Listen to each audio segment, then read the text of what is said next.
বাংলাদেশে চাষ হচ্ছে ব্রাজিলের স্ট্রবেরি পেয়ারা। চলুন দেখে আসি। আসসালামু আলাইকুম প্রিয় দর্শক, স্কয়ার পেস্টিসাইডের সম্পূর্ণ নতুন একটি ভিডিওতে আপনাদের সবাইকে স্বাগতম।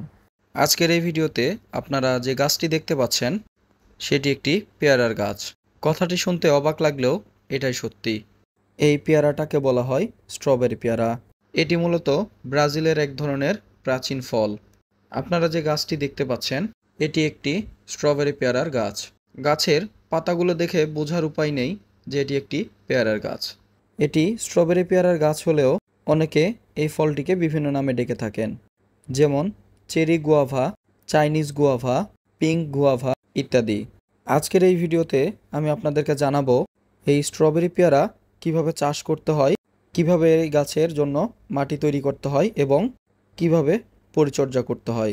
তো প্রিয় দর্শক, চলুন জেনে আসি কিভাবে এই গাছের সম্পূর্ণ পরিচর্যা করতে হয়। এটি এমন ধরনের উদ্ভিদ যা যে কোনো ধরনের মাটিতেই হয়ে থাকে। এই গাছের জন্য স্পেশাল কোনো মাটির দরকার নেই। তবে যদি আপনারা এটিকে ছাদ বাগানের জন্য টবে লাগাতে চান, সেক্ষেত্রে ভার্মি কম্পোস্ট, গোবর সার, ক্যালসিয়াম জিপসার ইত্যাদি মাটির সাথে ভালোভাবে মিশিয়ে বেশ কয়েকদিন রোদে শুকাতে হবে। এর পরবর্তীতে একটি মাঝারি বড় আকৃতির টব বা জিও ব্যাগে এই গাছটি লাগাতে পারেন। এই গাছের পাতা বেশ মোটা, যার কারণে গাছে পানির প্রয়োজন খুব কম হয়। কখনো পানি দিতে ভুলে গেলে গাছের তেমন একটা ক্ষতি হয় না। এই গাছ সাধারণত 5 থেকে 7 ফিট পর্যন্ত হয়ে থাকে। আপনারা যখন টবের মাটিতে এই গাছটি লাগাবেন তখন অবশ্যই টবের পানি নিষ্কাশনের ব্যবস্থা ভালো মতো রাখবেন এবং এর পাশাপাশি টবের মাটির সাথে কিছুটা বালি মিশিয়ে নেবেন।